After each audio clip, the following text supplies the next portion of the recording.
I don't know how I didn't see this sooner, but on the 7th of November, which is widely known by Mass Effect fans as N7 Day, BioWare released a new teaser poster for the next Mass Effect. And I know it's been a couple of days, but I thought I'd still try my hand at a bit of an analysis, considering what else am I going to do with my day? Besides, there are plenty of things on this poster that are worthy of note, and it may give us a better idea of where the next Mass Effect is actually going or what it's doing, though it's not going to make it necessarily easy, and also it could just be a poster that means nothing. However, when the official Mass Effect Twitter account tweeted about it, they also followed up by saying, just don't zoom in and try to play detective, which is code speak on the internet for do the opposite. When that's tweeted, you know that they want you to actually play detective, is my point. There's shit to be broken down here either way, so let's get quickly onto that. Firstly, looking at the overall poster, you've got the logo at the bottom that says Mass Effect will continue. There's nothing really to say about that. Then you've got the ship, which looks kind of compact. It's almost like one of those robot vacuum cleaners you see whizzing about people's gaffs these days. We'll get into more detail as we break down individual bits, don't worry. We've got 4 characters by the ship. There appears to be a crater in the distance, which has a really interesting shape. The first thing you'll probably notice is this crater has the bodily outline of a Geth. We have a visor at the center. There appears to be a marking that represents the horizontal lens flare of the light that beams from it. So the first takeaway is maybe there's something relevant to the Geth in the next Mass Effect game. However, if the destroy ending does turn out to be canon, which is most likely the case, then the Geth are dead. There does appear to be a dead Geth just before the crater itself, and what appears to be another one on the ridge of the actual crater, so maybe that theory is supported. I'm not inclined to believe that the Geth will serve as antagonists in the next Mass Effect game, because BioWare loves to use the sense of mystery in this franchise, and it works for it. It worked for Mass Effect 1, 2 and 3, and it's primarily the reason why Andromeda fell a bit flat for me. There was a mystery element to it, but it was nowhere near as intense, but there still was some form of mystery. Also, the organics versus synthetics story was the story of the Mass Effect trilogy, so I doubt they'll do that again. The crater also has a blue core, which indicates that there could be some relation to Element Zero, and specifically the core of a mass relay, and so it could also just be representing a mass relay. It is possible it's a representation of both here, however I do believe the imagery is primarily designed to make you think of the Geth, and the ghostly nature of this crater and the dead Geth that lays in front of it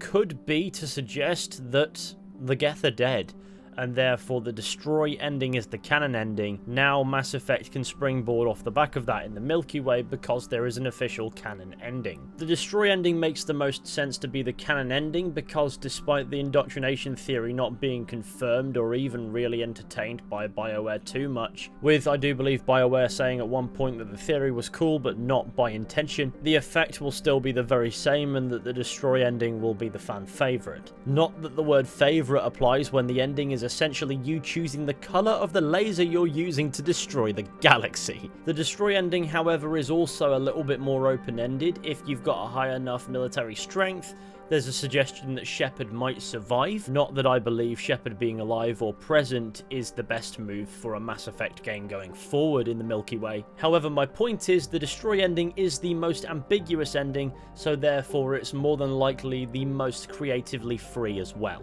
So, the ghostly outline of the Geth could be a nod to that. So bringing our focus to the bottom of the poster now, we get a better look of the ship that I presume we'll be using in the next Mass Effect. Maybe it's a smaller dropship and there's a bigger ship, however compared to the Normandy it appears to be tiny. It even looks small if you compare it, say, to the size of the Tempest, judging by the characters stood outside of it. The Tempest being the player ship for Andromeda, which was small compared to the Normandy in itself. So it could be a smaller ship and a smaller crew, which wouldn't be a bad thing, as it would be a different focus to the Mass Effect trilogy and even Andromeda. The ship's colour scheme appears to be primarily white, with black as a secondary, and little accents of red, which seems to forego the traditional Alliance blues, so I presume this is not an Alliance vessel. On both sides you see a print that reads SFX.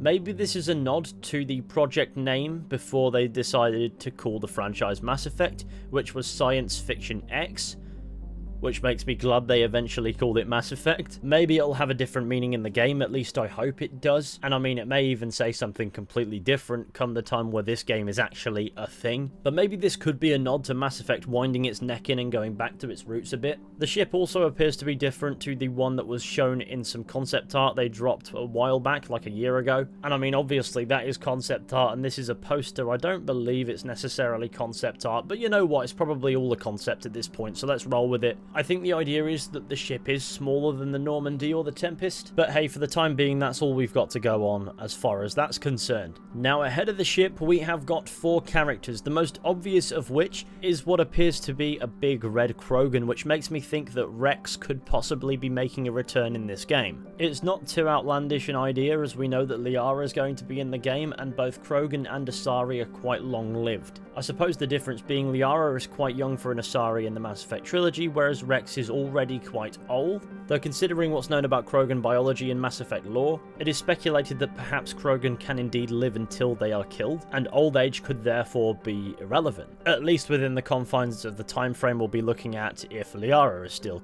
kicking. But it was worth bringing up just the same. The character at the top could possibly be Liara, and then there could either be a human wearing a helmet or maybe even a Turian standing there in the center, and then to the right what could be either a Turian or a Solarian. I know I'm not the only one that thinks this red Krogan could possibly be Wrex, so be sure to keep me posted with regards to what you think about that down in the comment section, with the only confirmed returning character being from a long-lived race, and another possibly hinted returning character also being from another long-lived race. It is hard to tell when the next Mass Effect will be set. It could be in the immediate aftermath of the Reaper War, or it could be up to a few centuries after the fact, but I suppose that's intentional clean slate ambiguity, if that sentence even makes sense, but I can't think of a better way to describe it. There's nothing else really of note in the poster, however it could be worth pointing out the difference in terrain from the bottom to the top. It seems to go from a rocky sort of arid terrain to what appears to be either scorched or icy, and I think it's more so the former, so I doubt this is supposed to represent the ice planet that we saw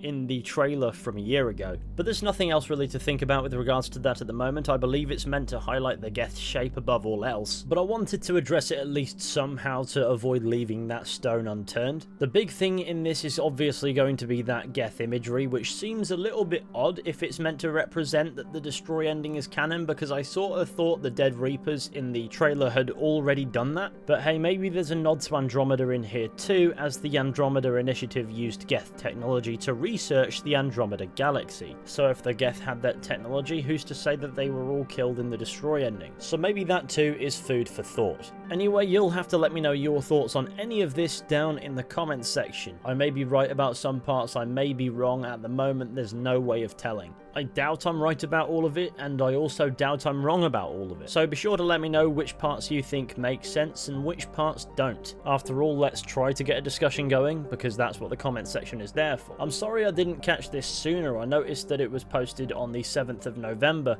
However, I've been a little busy, and also I just didn't see it, which is kind of weird considering I've got the Mass Effect Twitter account's notifications turned on. But hopefully I've added some worthwhile points to the discussion. But regardless, that does bring us to the end of the video. So thank you all for watching. I hope you enjoyed. Be sure to go ahead and leave a like, subscribe, share the channel with your friends and all that wonderful stuff. That would be super fantastic. And with any luck, I'll be seeing you all very soon with another video at some point. But until next time, take care and goodbye.